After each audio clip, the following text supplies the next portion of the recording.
You didn't choose this. That is the first thing worth understanding, because it distinguishes your situation from almost every other kind of conflict a person can find themselves in. Most enemies are made through direct confrontation, a threat issued, a line crossed, a deliberate act of aggression that both parties understand as the beginning of something.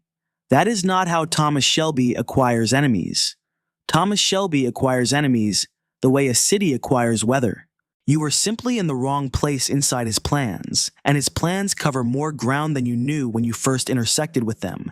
And by the time you understood what you were standing inside of, the geometry had already closed around you. Maybe you had something he needed, a location, a route, a contact, a piece of information that sat at the intersection of his operation and yours. Maybe you were in a business that he decided from behind a desk in a pub in Small Heath should be his business. Maybe you represented something to someone who represented something to him, which put you 3 steps removed from anything you did deliberately and still inside the radius of his attention. Or maybe, and this is the version that produces the most genuine outrage, you simply said no. You had what he wanted, and you declined to provide it, and you said no to Thomas Shelby in a room where people were watching, which is a specific category of refusal that his planning mind files not under disappointment, but under problems to be solved by other means. However you got here, you are here now. Let us discuss what that means. The first thing you need to understand about Thomas Shelby as an opponent is that by the time you are aware of the conflict has already been in progress for longer than you know. He does not react. He plans, and the plan is already several moves deep before the opening is visible to anyone else in the room. This is not an exaggeration for dramatic effect. This is the operational signature of a man who spent years in tunnels underneath enemy lines calculating the precise moment and placement of a detonation, who learned that the difference between surviving and not surviving was entirely a function of how completely you had mapped the situation before committing to action. He brought that capacity home from France and applied it to everything that came after. And what came after was building a criminal empire from a betting shop in Birmingham into something that intersects with Parliament, with the IRA, with the Italian mafia, with the Russian aristocracy in exile, and with the intelligence services of the British government. You are not fighting a gangster. You are fighting a strategist who happens to operate outside the law, which is a significantly different problem. By the time you become aware that Thomas Shelby has identified you as an obstacle, he has already mapped your operation. He knows your income streams and which ones you can afford to lose and which ones you cannot. He knows your associates and which of them have interests that don't fully align with yours. He knows your legal exposure, the things you have done that are documented somewhere and that a well-placed conversation with the right person could bring into the light. He knows your schedule. He knows your weaknesses, not because he has been told them, but because he has been watching you the way he watches everything. With the focused patience of someone who understands that information gathered now costs nothing and is worth everything later, the plan he executes against you will use all of this, not crudely, not in a way that announces itself. The first moves will look like coincidence, a supplier who suddenly has availability issues, a partner who becomes less responsive, a piece of business that quietly stops working in ways you cannot trace to any single cause. Thomas Shelby dismantles operations the way a building is demolished by undermining the foundations. The structure stands until suddenly it doesn't, and by the time it falls, the work was done weeks ago. At some point, there will be a meeting. He will arrange it or he will agree to one you request, and you will sit across a table from him in a room that is his room, chosen by him, at a time that is his time, and you will look at him and find, to your considerable discomfort, that he is less frightening in person than you expected, and more frightening in ways you did not expect. He will be polite. This is important and almost universally underestimated. Thomas Shelby in a meeting is not threatening in any theatrical sense. He does not raise his voice.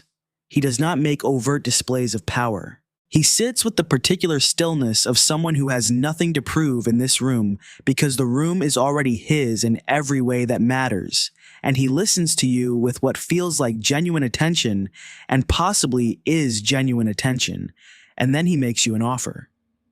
The offer will be reasonable. It will be structured in a way that gives you a face-saving exit, a price, a arrangement, a division of territory or interest that acknowledges your position while clearly establishing his. The reasonableness of the offer is not generosity, it is efficiency.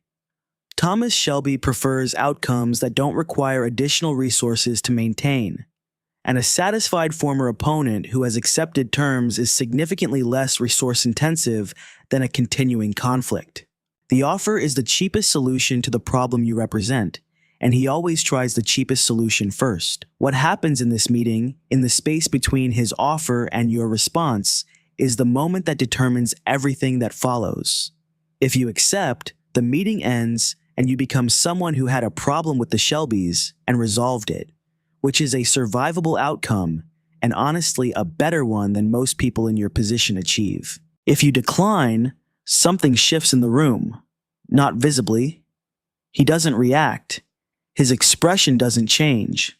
The stillness stays exactly where it was, but something in the quality of his attention alters, a slight recalibration, and you feel it without being able to describe it precisely. And what you are feeling is the moment in which you moved from the category of problem to the category of obstacle. And the methodology for dealing with obstacles is different from the methodology for dealing with problems. You are not fighting one person. This requires emphasis because the temptation when dealing with Thomas is to focus on Thomas, which is understandable given his role and his reputation and the quality of his presence in a room. But the Shelby operation is not Thomas Shelby plus accessories. It is a family structure in which each member brings a specific capacity and in which the collective is significantly more dangerous than any individual component. Arthur Shelby is the component that most people think about first when they think about physical danger, and they are not wrong to think about him, but they are wrong if they think about him in isolation.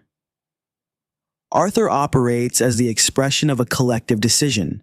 When Arthur comes to see you, it is because Thomas has determined that Arthur coming to see you is the appropriate response to your current behavior. Arthur is not freelancing.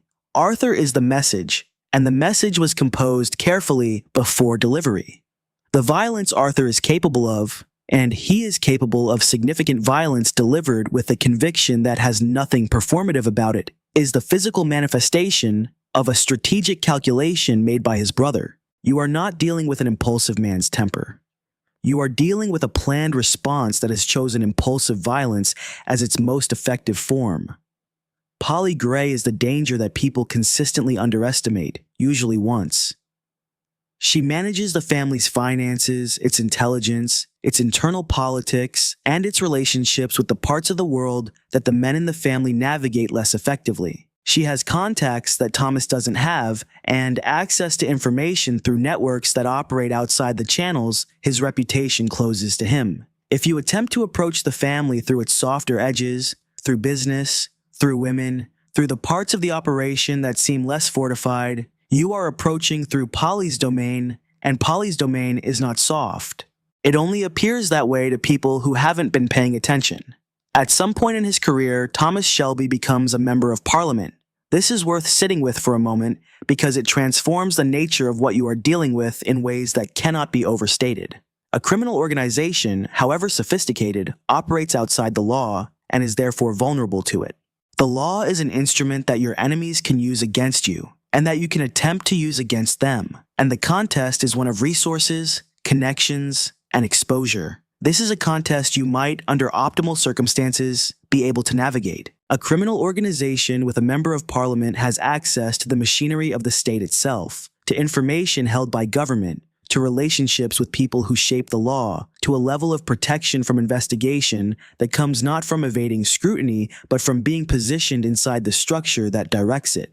Thomas Shelby's political ambition is not vanity. It is the logical extension of the same strategic thinking that built everything else. He is not trying to become legitimate, he is trying to become unreachable. If you have resources and connections of your own at the governmental level, this is where the conflict becomes genuinely complex. If you don't, it is where it becomes genuinely hopeless. There is a specific category of regret that belongs exclusively to people who have been in conflict with Thomas Shelby and survived it.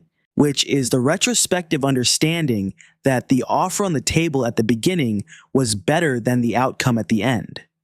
The meeting that felt like a negotiation was actually the most favorable moment of the entire conflict, and the decision made in that moment to continue, to push back, to attempt to outmaneuver, to believe that the resources and reputation you had built were sufficient to make the fight competitive was the decision that cost the most and produced the least. This is not because the fight was unwinnable from a resource perspective in every case. Sometimes the resources were there. Sometimes the external conditions were genuinely favorable. Sometimes you had leverage that was real and significant. The problem was never the resources. The problem was that Thomas Shelby is not primarily a resource problem. He is a patience problem. He will outlast you, outplan you, and find the angle that your planning missed because your planning, however thorough, was not thorough enough, and his was. And the difference between those two levels of thoroughness is the difference between a man who learned to think this way in civilian life and a man who learned to think this way in tunnels under enemy lines where the cost of an incomplete plan was immediate and final. You should have taken the offer. You know that now. The knowing of it is the last thing that your time as a Tommy Shelby enemy leaves you with, assuming it leaves you with anything at all.